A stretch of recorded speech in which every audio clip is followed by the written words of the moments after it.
Hi everyone. Today we are going to implement the exploding targets. We will create fire and shrapnel effects and combine them into a general purpose explosion effect and use this effect to create our target. As always, there are timestamps in the description along with links to the code on GitHub. Let's get started.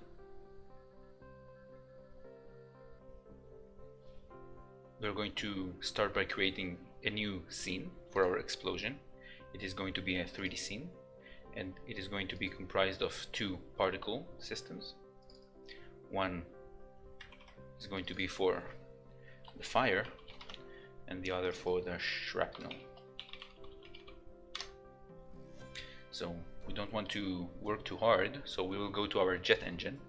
We will simply copy all the parameters and paste them into our fire particle system.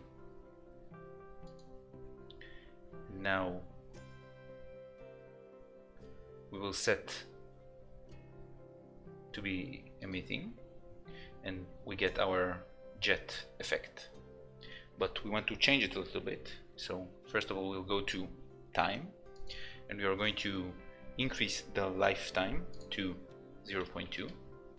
We're going to set it into one shot. So now every time we press emitting, it's going to create 200 particles and stop. We're going to increase the explosiveness to 1, meaning all the particles are going to be instantiated simultaneously. So let's look at it now.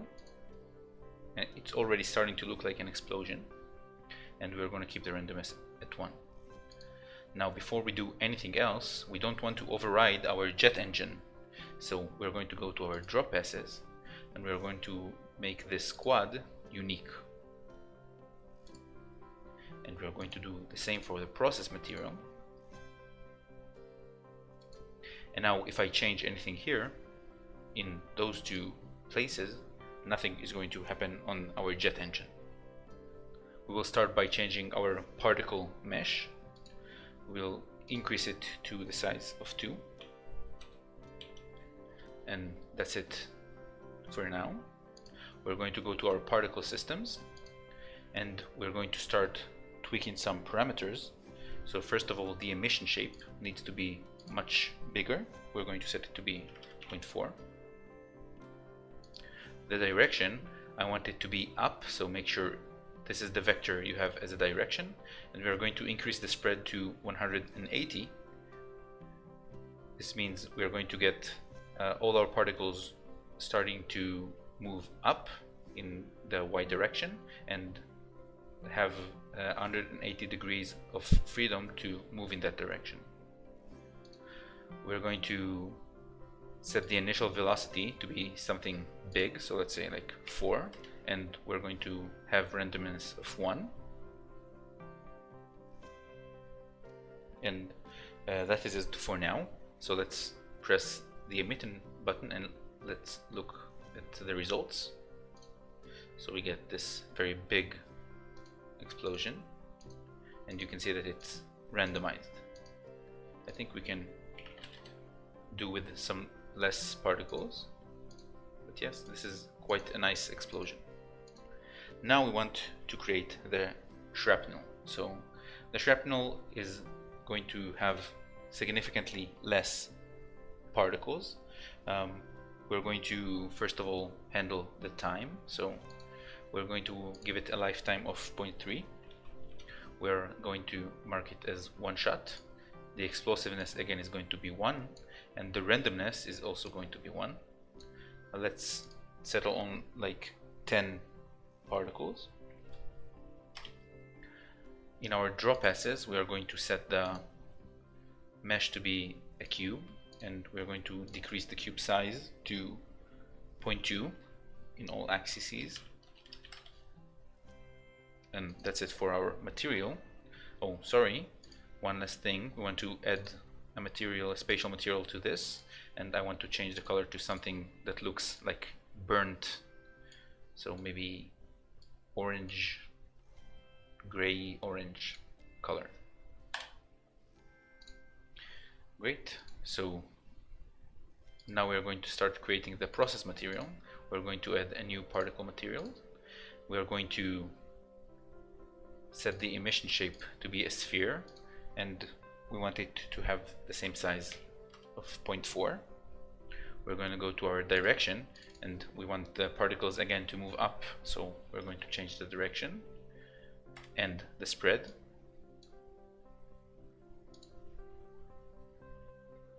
We're going to go to our initial velocity, so the shrapnels should really fly out of the explosion center, so we're going to give it some very high initial velocity, say 20, and we're going to give it some randomness, but we don't want it to have too much randomness, because we don't want some of the shrapnel to look too slow and weird. So we need to start with a very high value and somewhat randomness, but not too high.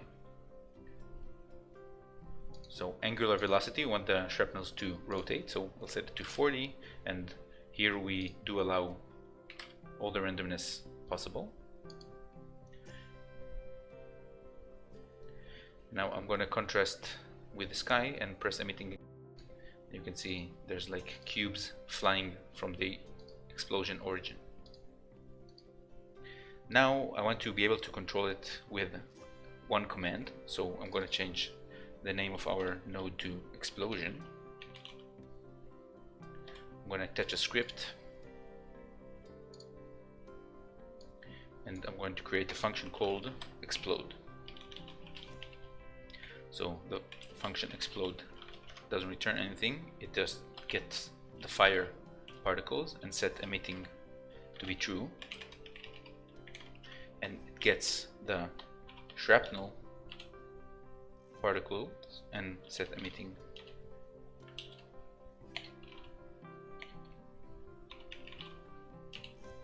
to be true.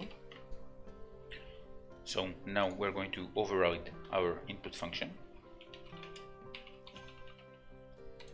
and for now we're going to use the turbo button that we already defined. So if event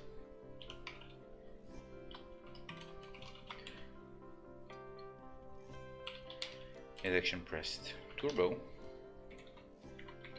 we're going to explode. We're going to go to the 3D scene. We're going to add a camera, and we're going to move it slightly into the back so we can see it better. And now we're going to run this specific scene by pressing F6, and you can also press this button here, play scene. Now when I press the turbo button, we get this explosion. You can see the shrapnel flying in a random direction, and we get some random flame.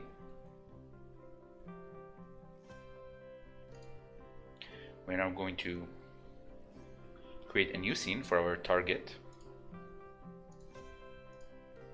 It is going to be a 3D scene. We're going to name it target.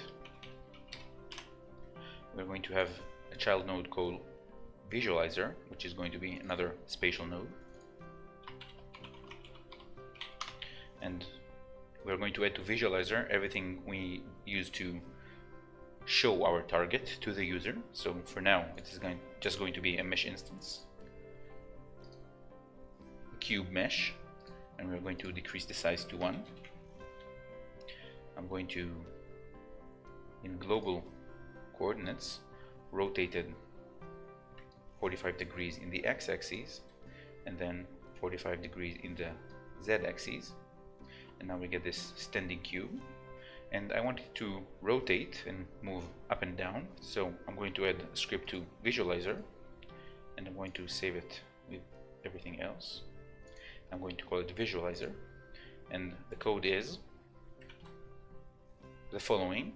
We define a parameter called time, and each process iteration we're going to add 30 times delta, which means we're going to rotate 30 degrees every second, and we're going to add delta to time, and we are going to set that translation in the y-axis to the value of sine of time times pi.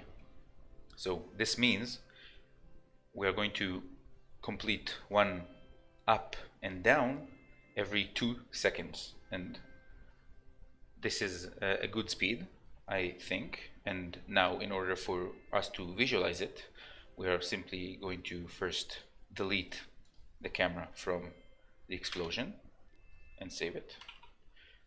Delete the input function from the explosion scene and save it. We're gonna save our target scene. We're going to add a camera just for debugging purposes and move it slightly to the back so we can see everything better. And now when I run this scene, you can see the cube is spinning and moving up and down.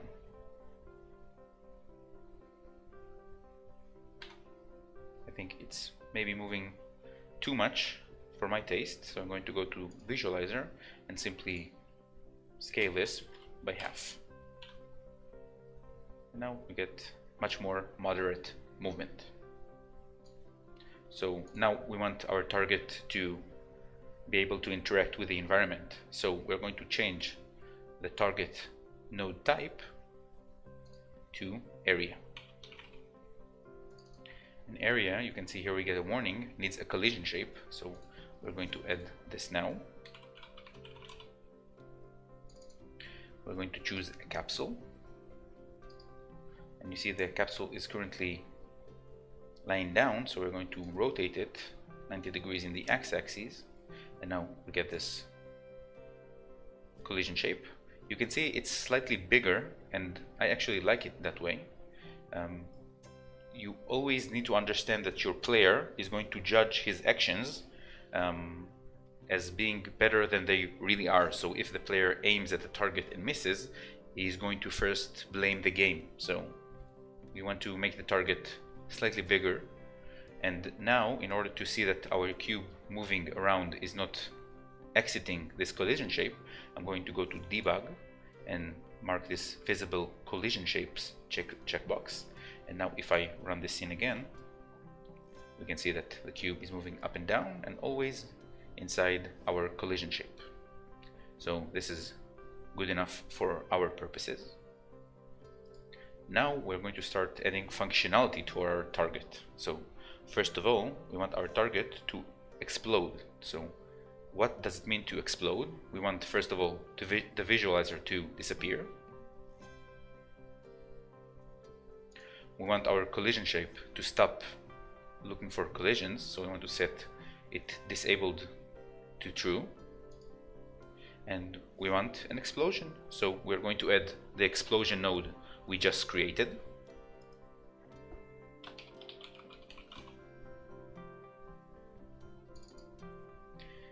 And we're going to set collision shape to enabled, and we're going to show our visualizer again. We're going to add a script to target, and we're going to create the function explode, and it is going to do what we just talked about. So we're going to get our visualizer and we're going to hide it. We are going to get our collision shape, and we're going to set its disabled to true, and we are going to get our explosion, and we are going to call the explode function. Now, just like before, we're going to override the input function, and we are going to,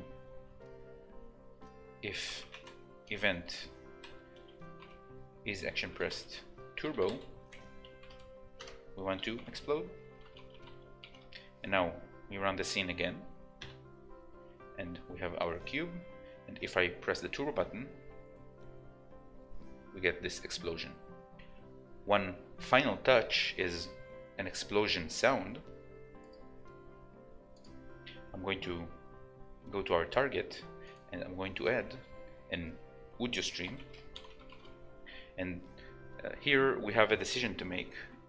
If in your game you want only people that are close to the target to hear the explosion, you can add an audio stream player 3D, which has a parameter to choose how far away the player can hear the explosion sound. But in our game, if the player hits the target and it explodes, we want it to have a good feeling. So we always want to hear this big nice explosion to encourage our player that he did something right. So I'm going to choose an audio stream player, which allows us to control the volume better. And I'm going to add this explosion sound I downloaded from a royalty-free site. And now we're going to add to our explode function. We're going to get the, maybe before change its name to something more informative, explosion sound. We are going to get our explosion sound, and we are going to set it to play. And that's it. Let's run the scene again. Press the turbo button, and we get this nice explosion.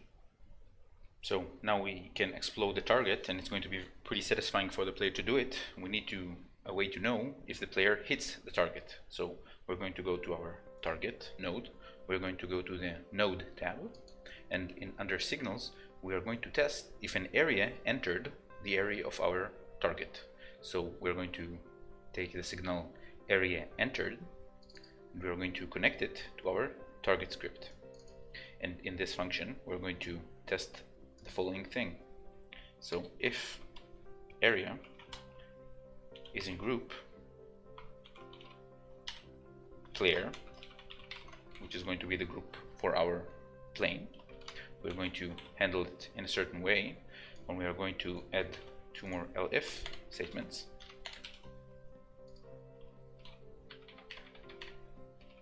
And one of them is going to be for a bullet, and one of them is going to be for a missile.